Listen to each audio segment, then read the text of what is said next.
You might notice that the air tastes just a little bit crispier. You might notice that our smiles are just a little bit wider. And more importantly, you might notice that we're wearing gear that implies how wonderful of a gambling weekend myself and Brandon had, courtesy of several week one incredible upsets. We had some barn So nice. burner games, and we had some incredibly defensive games.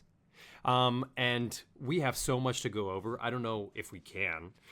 This is a all brand new episode of the Sunday After. Granted, today is Tuesday. We had a Labor Day weekend. College football, have they done this before? Have they ever had like 4 or 5 days of football in a row? I don't think they've ever done that. You've been watching longer than I have and more consistently. So if you don't remember, then yeah, no, I don't. I just think don't. the TV But I know that deals- they do start a week before NFL usually. Okay. So, but Yeah, sorry. what were you I saying? know that they have like. I mean, I think the TV deals that they're running are so whack, and they're all just like overlapping at this point. I want to start with yesterday's game because it's fresh in my mind. Honestly, fell asleep a little bit into the third. I had a very early morning, but rightfully so because. So I had a very serious conversation with Brandon right before the game, and I explained to him why I think that the over is going to hit here.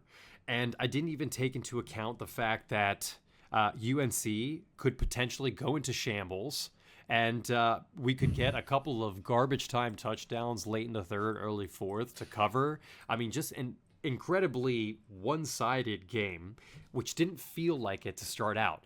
UNC has that drive. They go right down 75 yards real quick. Accurate passes by Gio Lopez. And then I don't know what happened. All of a sudden, the momentum, I don't know at what point it shifts over. They got nothing done after that first drive. Zero offense whatsoever. I mean, this team went into shambles. Meanwhile, you look at the other side, TCU. I'm taking notes. That's why I keep looking down here. I try to take notes during the game. This guy, number 7, I looked him up on TCU. Idaho transfer, Jordan Dwyer. He's actually wide receiver 2. There was the big battle between the wide receiver 1 and the cornerback 1, which I'll let you get into, that they picked up from Washington. But truly, like, this guy, incredible catches. That guy Hoover, the QB from TCU, throwing dots. First play of the second half, TCU comes out, 75-yard rip off the bat. I mean, they were dominant. And you know what happened at the end of the freaking game? Sonny Dykes, he comes up to the camera. He's like, yeah, I was disrespected. You guys talked about Bill Belichick nonstop for 3.5, 4 months. And you didn't mention TCU once. And that's true. For the record, I was leaning TCU. I said that. I wanted to take the under originally, but I hammered the over. I ended up taking the over on that game. I also really liked, I just want to say this before I let you to Max Johnson, that QB, the backup, when they benched Gio Lopez. Love that guy. Did not realize he's a journeyman. And he's been to 2 very prestigious programs. And he actually has starts under very, very good football programs. He played really nice. I mean, he had a couple of good throws that obviously they're all in garbage time. So you have TCU is not an elite defense, by the way, in no way, shape, or form. So just a lot. It was funny at some point. Reese Davis and Kirk Herbstreit, by the way, love those guys as casters, but they were talking about like Kirk Herbstreit's dog was coming up on the counter, and they were just that's what the cameras were, because it was just so bad. You're getting obliterated by like 5-6 scores at home. I mean, I don't know. Bill Belichick, a lot of questions. I didn't learn anything other than what I've already seen in UNC in the past. Team with 0 defense, and it just so happened they didn't have good offense today. Tell me what you thought. Yeah, I mean, it was a tough watch. Like you said in the beginning, I was excited. Bill looked good. UNC looked good. I mean, the hype was there. Michael Jordan, Roy Williams, Mia Hamm, the box. Oh my God. Literally he looked lost so like much it money. was- I know for a fact Michael Jordan Yeah. lost so much money. I know that man hammered UNC because he's such a big gambler. Think about it. That dude hammered UNC. He was probably so hyped. That first touchdown. Oh my God. And your They dogs looked at nuts. home. They look so good. They were, dude. What that happened? Home stadium What happened? Looked electric. Dude, the line of scrimmage in shambles. Destroyed on both sides. They're just a new team. TCU has more continuity. The quarterback's been there for a couple of years. That wide receiver was making play. I just don't think UNC's gelled enough together. I don't think Gio Lopez lived up to what he was supposed to do. Even though he's a transfer from South Alabama, I think there was a lot of hype because of like the dual threat ability. And the fact that Belichick is the QB now, and just the transfer hype is so high. You know what I mean? Like any new transfer, everybody gets hyped for. If it's a starter, especially, they're like, "Oh, this could be the guy to save our program." I don't know. UNCJ just have a lot to work on. It's early. It's game one in Belichick's tenure.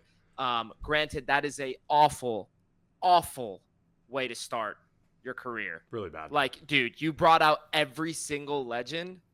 Like, hey, Jim Harbaugh lost his first game at Michigan, if you remember, against Utah. He did. It wasn't a thrashing. The defense allowed a lot of points, but he did. I don't know. This was really bad. And we both took the over because we thought it was going to be more of a shootout, even game. Yeah. We thought it was going to be a shootout. We thought it was going to be back and forth. I did not. I was watching it last night with my roommate, and we were both just like, it was one of those things where I was like, oh, we're bagged. It's not going to hit overs. And then TCU, just the encore was insane. Boom. It was a disrespect. It was crazy. It was just, yeah, it's just and like Sonny Dyke that said. wide receiver number 7, he looked really good, man. He was having a day. I just don't think UNC's defense is just gelled enough. It's early, dude. It's early. And then at the end of the day, too, these are kids. Yeah. And all the hype, it's so much they're gonna hype. get kind of caught up in it. You have to. It's normal. Like, grown-ass adults get caught up in the hype in those types of situations. So, like, how can you not expect a bunch of kids who just transferred over from mid-majors and all this shit to, like, probably the brightest stage they've played on was last night, Yeah. with all the hype and everything, the stars that were there. So it's tough. I mean, yeah, truly, it was tough. a weekend. It was a weekend of hype, and It was a weekend of hype. and no one had more hype. Oh, boy. Here we go. Put your Can I Texas just gear leave on. that? Put whatever Texas gear I you leave? have on. No. Yeah, I don't sit have in your anything shame. today. This man. Anyway, no, I had a lot of fun watching with you, actually. That game was crazy. It was but great. someone who had incredible hype to start the season and was talked about nonstop, and his Yes. uncles decided to watch the game of him playing live. This was an awful, awful idea. This was awful. I mean, there was just way too much hype. I felt so bad for this kid. Your uncles, did you see the clip when he threw that pick? When he got caught over top on that out route, down that deep out route?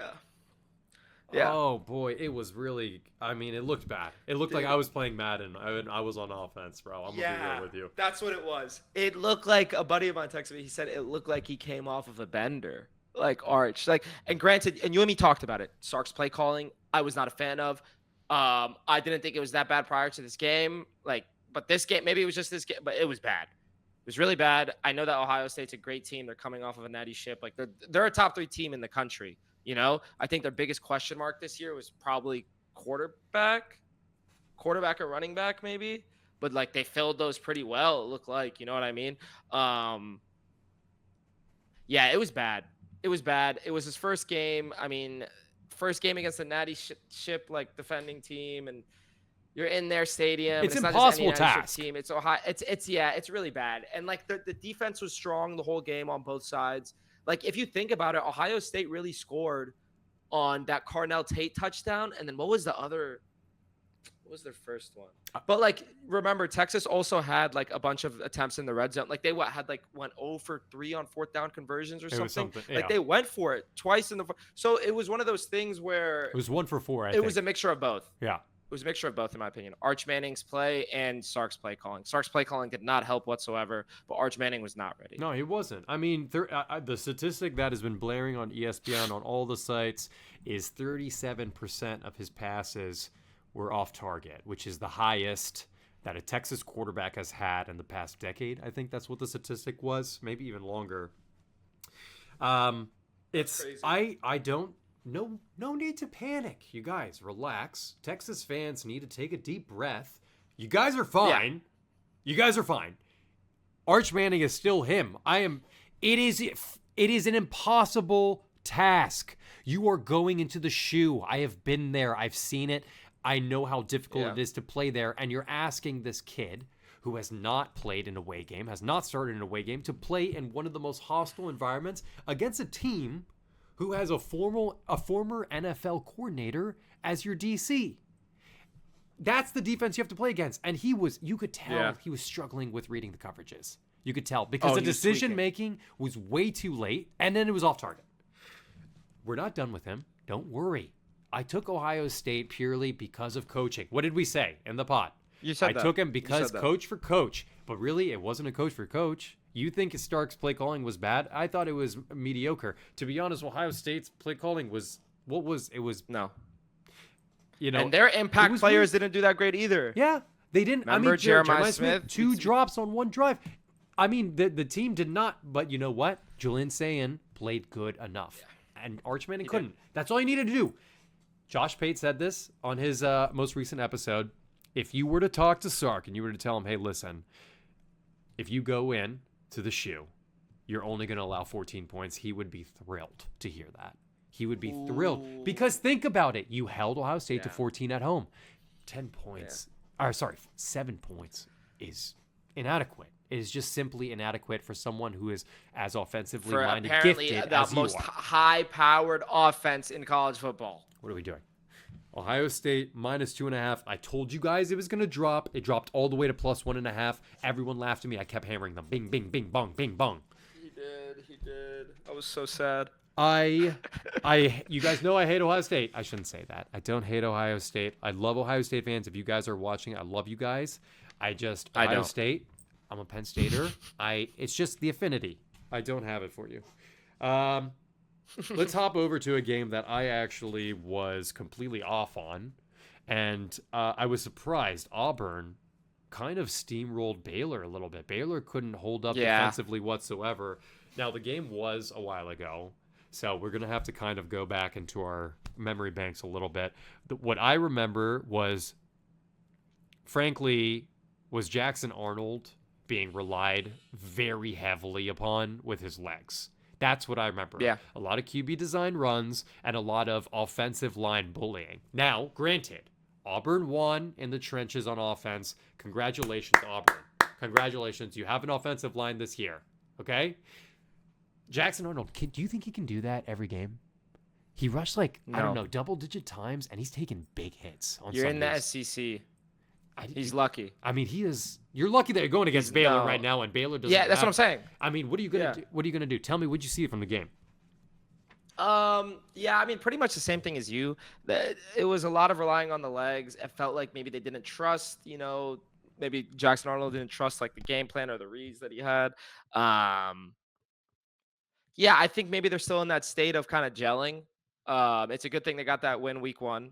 Baylor's not like an easy opponent. Baylor's still a really good school. They have a good quarterback. They have a good wide receiver core. But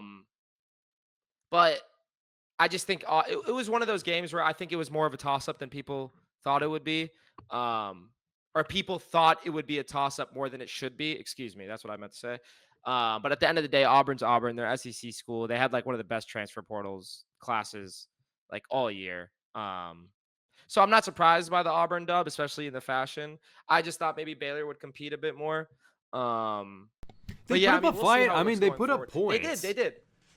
But they just couldn't stop them on defense. And Auburn they had that issue early in the season last year where they couldn't finish games. So I was very impressed. I mean, they closed out and I couldn't cover, So I was pleasantly upset, I will say. I was very shocked that Auburn was able to close that out. These next 2 weeks for Auburn is like their cakewalk. They have Ball State and South Alabama, but then after that, listen to this real quick. They go to Oklahoma, then they go to Texas A&M, then Georgia goes to their house, then Missouri goes to their house, and then they go to it's literally all SEC schools, and then they end the season with Alabama. I'm gonna be real with you. That Oklahoma game, I'm leaning right now. I mean, this is first week of September. I'm leaning right now Jackson Arnold going in and getting his revenge for sure. 100%. That's week 4, right? Yeah. Yeah, week 4. So we got some time. We got some time until we get there. That'll be a fun game to watch. Another really fun game, I thought. Maybe not for you so much. Georgia Tech coming into Colorado, and Haynes King kind of laying down the law with his legs, bro. This guy, what did I tell you? Haynes King, #1 QB preseason, courtesy of me. Why do I have that? Because of what I saw, that dynamicism. His arm is, I don't think his arm is that talented, but he makes some very impressive throws, but he's so elusive. The only thing that scares me is he looks frail, and he's prone to injury as a result. Haynes King low-key carried that game. He carried that game. Colorado couldn't Yep. stop him. You can't stop. Their defense looked great. I mean, they had a ton. I don't know if it was Georgia Tech kind of getting back into the swing of things week 1 or whatever, but they had a bunch of turnovers. I think they had like 3 fumbles in the first quarter or whatever, or 3 turnovers. I think 2 fumbles and a pick. So obviously shaking off the cobwebs, maybe, but they close it out. And Haynes King, I mean, they went into the half with a lead despite having all those turnovers. I don't know. What do you think of the game? Colorado looks better than they did last year, even though they Defensively. lost like their 2 defensively. Yeah.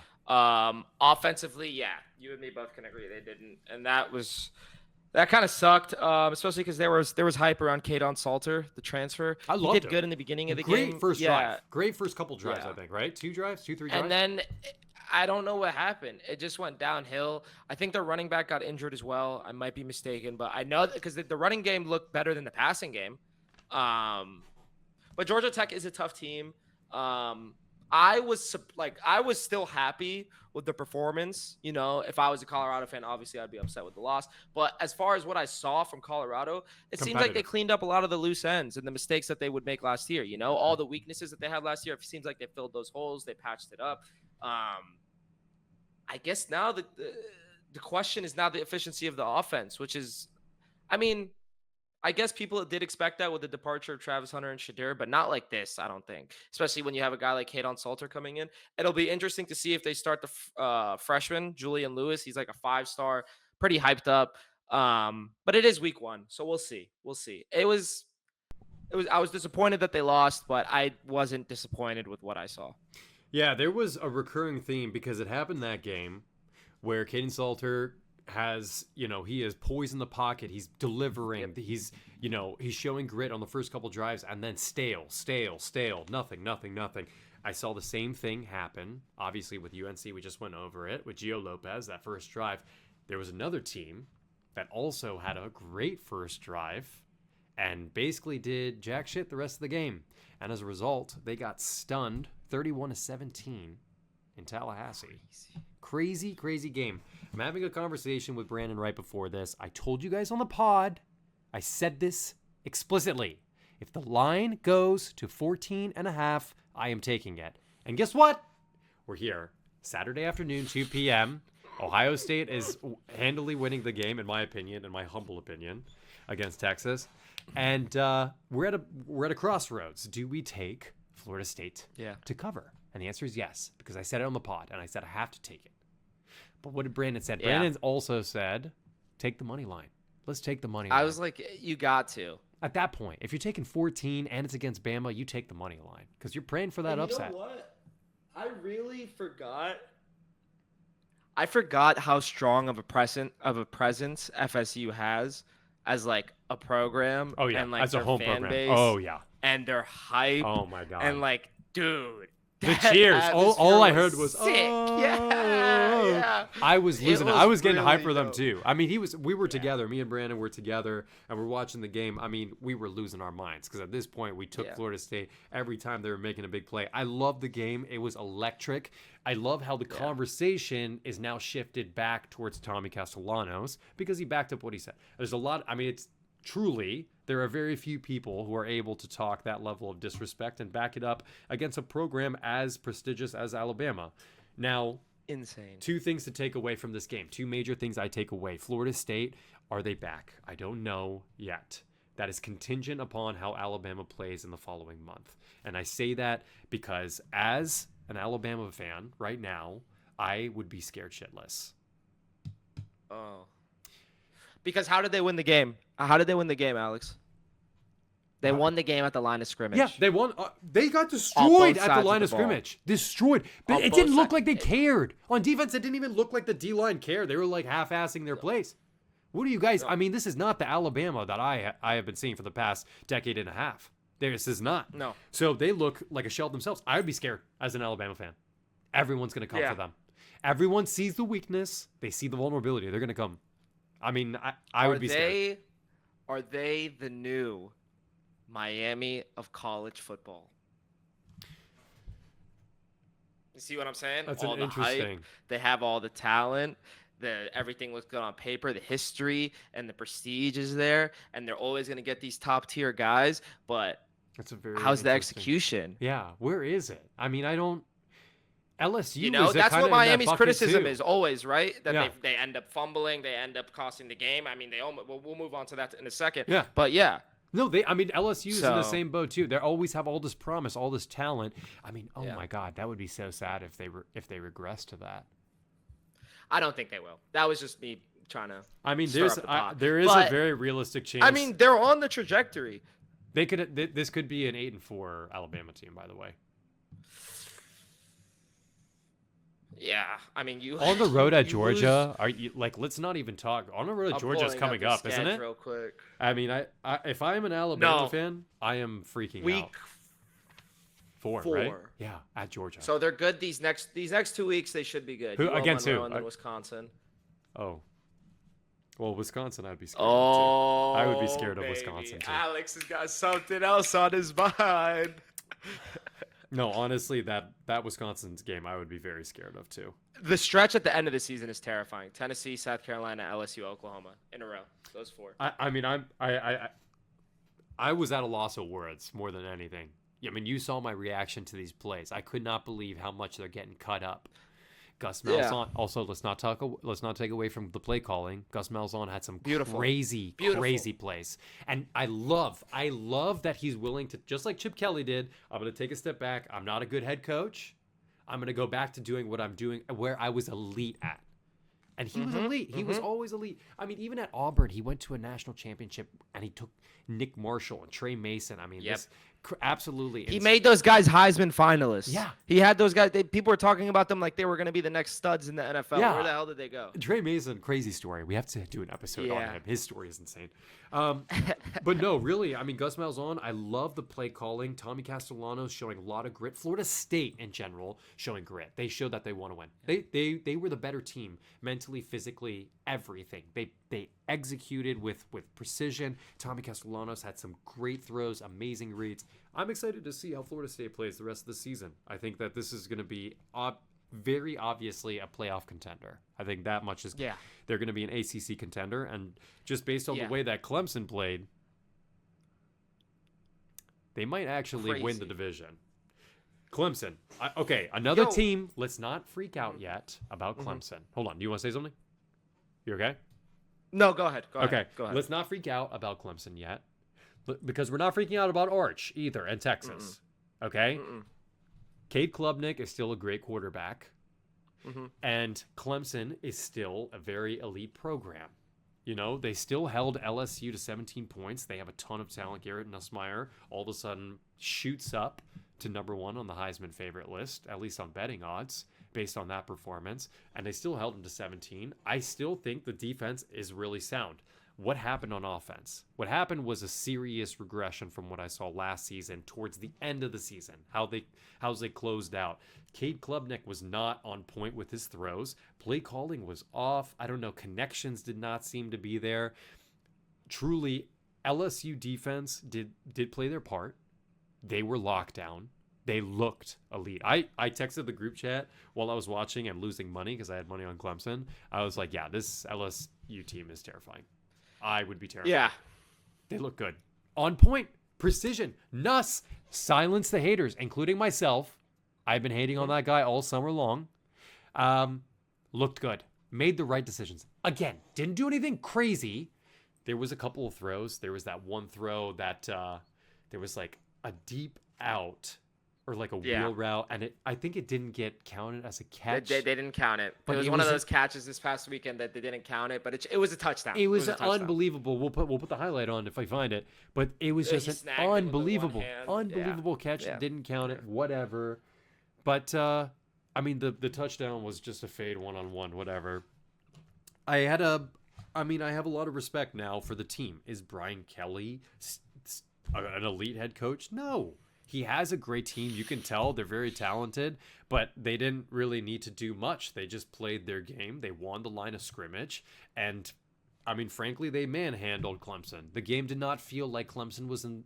At one point, Clemson had a 10-3 lead. It did not feel at any point that I was watching that game that Clemson had a lead. it didn't feel that way because they were losing on the line of scrimmage on both sides. What'd you see in the game? Um, yeah, I was hating on Nuss too. I wouldn't say hating, but I definitely didn't think he was gonna show out like he did. He looked really good. LSU looks really good. LSU looks like the best team in college football. That's why I'm not gonna like freak out about this Clemson loss because LSU just looked like they were better than Clemson in every single category. And now that's not to say that Clemson's bad. Clemson is just it's one of those things. I think. I mean, I know it's week one and it's early, but it's like LSU's up here, and then everyone else it seems like is right over here. You know what I mean? Where it's like the drop off is that big. At least that's what it felt like watching them. It was a fun game to watch. Dude, Nuss just looked good, and Clemson, like you were saying, their offense it just wasn't clicking like we thought it would. I think maybe the O line for Clemson isn't as good as it should be. It seemed like the pressure was getting to Klubnik quicker than it should have. He had to roll out a bunch of times. I remember in the beginning of the game, he like scrambled like 3-4 times on one drive. But I mean, it's early. It's week one. I'm looking at LSU schedule real quick, and I honestly think they could go undefeated. They don't have an easy schedule. It's Ole Miss. The toughest opponents I'm looking at are Ole Miss, South Carolina, A&M, Alabama, Oklahoma. But like, It's Brian Kelly. Wouldn't you say? I know. That's 100% the thing. But if we're talking about what we just saw in the roster and the talent, I mean, He might not need to do they're better much. than every single team. It was insane. It was a crazy game. AP poll put them at 3, by the way. Penn State still ahead of them. I had the top 25 pulled up. Yeah, Which is LSU's ridiculous. at number 3. How are they not jumping? They should be contesting for 1 off of that win. They were at 6 in Death Valley. Yeah, Penn State's with in that second. team and deep. I mean, You guys moved up 5 spots for beating Nevada. All right, we'll move on to that later. Come on. whatever. Penn State's overrated. We all know it. All right, real quick. Before we get into Miami, excuse me. Tech at South Carolina. Pretty interesting game. I say Tech at South Carolina. I think it was a neutral field, right? I was riding pretty high on South Carolina, and unfortunately, because we live in an area where we're not allowed to bet on this game for some reason, we couldn't take it. But I at least got to watch the game. I got to watch Lenora Sellers. Also had a very hot first drive, and then didn't really come alive again until halfway through the third. I really like South Carolina. I think Tech still put up a good fight. The scoreline was not really necessarily indicative as how I felt the game. South Carolina did slip away towards the end, and Lenora Sellers is still electric as ever. I'm excited to see how the season plays out for South Carolina. And you know what? They get to host Alabama. It's going to be one of those teams that is going to they're going to come for blood because they only lost by 2 points last year at Alabama. I mean, this is a team that is here to make a statement. I think they definitely want to go to the playoffs this year. So, what do you think? What do you think of the game? South Carolina, like you were saying, they looked good. Harbor took the step forward. Lenora Sellers looks great, just like everyone expected he would. South Carolina looked a little bit better than they did last year. So did Virginia Tech. Lenora Sellers is a great quarterback. South Carolina looks like a strong team in the SEC, but they have a very tough schedule. I just don't know if they're going to be able to keep up this success throughout the season. It's a long season. And I know it is week one, so I'll give them some grace with that. You know, I'm giving every team pretty much grace with the week one grace. You know what I mean? But it's one of those things where I think they do need to kind of ramp it up a bit if they want to compete in their conference at least. Because we just saw LSU looks great. I mean, we still need to wait and see on the other teams, but I'm sure it's the SEC at the end of the day. But that game, yeah, both teams look better than they did last year. Lenora Sellers, I would probably put him, Nuss. Him and Nuss off the top of my head are the top 2 Heisman candidates, I would say. Yeah. But they look good. I love South Carolina. They're always fun to watch. I'm a big fan of their coach. I love the passion. And I'm happy he got the win over his pops' alma mater, his pops' school. That's fun.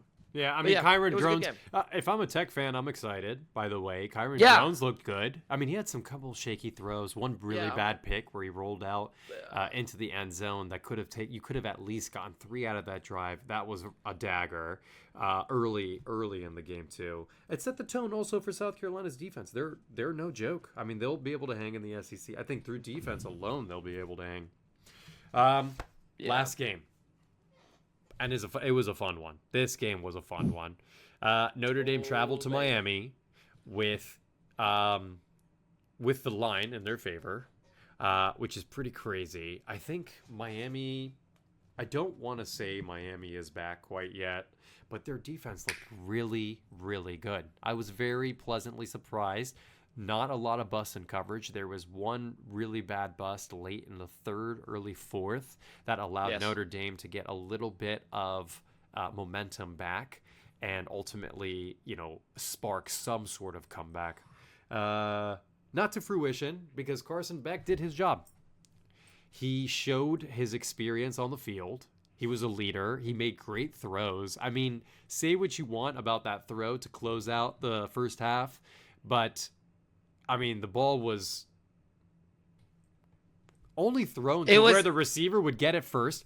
I know what you're going to say. The safety could have made a better play on it. He went for the interception. He should have gone to the player. That's on the safety. But I see what you're saying. The read was there. He tried to place it. He had the right idea. Yeah, he had the right idea. It was a little bit high, and it had to be an acrobatic catch. Michael Irvin losing his mind on the sideline. He's got some cojones. Oh, he had some cojones for sure. I really, really enjoyed Carson Beck. 2 years ago, I enjoyed him even last year too. I think he got way too much hate. I was scared. I forgot how bad the injury was to his shoulder to end the season last year. I totally forgot about that. And I remember leading up to the game, I was like, oh my God, wait, I put money on him. I'm pretty sure Carson Beck's shoulder got destroyed. But he looked great. His throws were accurate. His reads were great for the most part. He looked good. I don't think that Notre Dame's defense is bad at all. One thing I do remember, and I want to note about the game, that defense is pretty well stacked when it comes to roster depth, except for the cornerback position. But it's so weird because their cornerbacks are two of the best in the game. They have two of the best in the game, but there's a serious drop-off for CB3. Yep. Apparently, it's all true freshmen, all people with no experience. They're just young, and you saw it a couple times. There was some man coverage, and they got burned. Chris Ash, the new DC for Notre Dame, hate that dude. Just kidding. Don't hate you. But his Rutgers team put up a fight always when they played Penn State. He is a great head coach. Phenomenal, not head coach, great defensive coordinator. I felt like him choosing to run those man coverages, he picked the right times to it was just Carson Beck picking apart a good defense. That's what it felt like to me. Chris Ash, great debut for him. Do not feel, Notre Dame is not, they're still in title contention. I'm not worried about Notre Dame still showing up come time for playoffs, especially since they're not in a conference. But yeah, I'm still pretty scared. Still happy that Miami was able to pull through. I ended up taking the money line right last second beforehand because the line was so low. Why not? Tell me, what'd you see in the game? I saw a Miami team that improved the defense. They got rid of all the sloppy mistakes on defense. They had a lot of starters returning to Wesley Bissanth, Ruben Bain, OJ Frederique, the standout freshman from last year going into his sophomore year. The team looks great. You can tell I'm excited by this team. I think the hire of the defensive coordinator really tied the bow on the defense.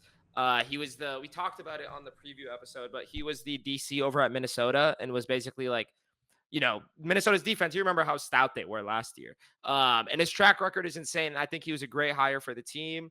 I think Carson Beck probably, I may be mistaken here, but he probably just won the hardest game on the schedule. In a tough environment, I know it was at home. It was week 1. The weather was shit, but you were still able to pull off a dub against a team that went to the Natty Ship the year before. I'm looking at their schedule right now. They do have Florida, Florida State, and SMU on there. Those are the ranked opponents that are left. FSU, only reason I'm going to call that a toss-up is because of the rivalry there, and you never know. And there's just, those rivalries, you never know. But Notre Dame and Florida State are the two toughest teams on their schedule, and yeah, dude, Miami looked really good. The true freshman receiver, Malachi Tony, looked like a beast. He was making all the plays for them, those mesh routes. He was just the speedster. They had everything that they needed last night or 2 nights ago. I'm excited, man. I need some think consistency. This Miami team, they look good. They look phenomenal. They looked really good in their opener last year on the road at Florida, right? And they kind of destroyed that team. I remember there was a lot of footage from post game that came out of that where they were just absolutely disrespecting the team. They showed out last year too. So they're willing to pay top dollar to get a very good quarterback to make sure that they can hang offensively. But they, just like you said, they closed a lot of those mistakes and a lot of those gaps that they had on defense, and they look really good. I'm in the same boat as you. I'm super excited to see how this plays out. For Miami, I think they have a clear path to the playoffs. Dude, they look. I think the ACC. And like before I keep on sucking off Miami, what I will say about Notre Dame, and it made no sense to me, just like you were saying, bro, they have they're probably more talented than Miami, like almost on every single position except for maybe the quarterback. That's maybe they're wide receivers, but even then, like it's Notre Dame, you know, they're supposed to win in the trenches. They went to a natty ship the year before. I didn't understand the play calling. I think Jeremiah Love. Jeremiah Love more. Yeah, we didn't talk about that. I wanted to bring that up. Jeremiah Love, and we talked about this briefly last night, but basically you were saying like that they couldn't get anything going at the line of scrimmage. That's why he kept on hurdling. He was trying to do whatever he could to get those extra yards. And then I think that CJ Carr, he was a redshirt freshman quarterback. I don't think he wasn't supposed to be the starter this year. For a reason. Yeah. Is he awful? No. Is he great? No. Is he right in the middle? Probably. I think he's a little bit lesser than that. He had that one really nice throw that's getting hyped up of him rolling out and kind of finding the guy. That was good. I just maybe need to see more of that, more of those flashes. Because other than that, I really didn't see much from him. I think he's kind of a weak spot, but yeah. It's tough. I mean, Notre Dame does not. It doesn't look like the worst team, but there was definitely some issues. The cornerback, that cornerback situation, I did not realize was like that. CJ Carr, I think he performed adequately. I noticed that Greg McElroy was like really pro Notre Dame on the casting that game. That was the thing that really bugged me the most. Yeah, I noticed that he was really, really hardcore for Notre Dame. He wanted to see them succeed. And for me, it's just like, I mean, he was riding high on CJ Carr in the offseason too in a lot of his videos. So I'm sure he just is pro Notre Dame. That's fine. Not a huge fan of Greg McElroy for other reasons. But yeah, in the ACC, I think the ACC championship game, I'm saying it from now, I think it's going to be Clemson, Miami. Oh, interesting. So Florida State doesn't make it. No, Miami beats them. Oh, wow. Okay. You heard it here first. That's two predictions that's right there. Two early, super early bold takes.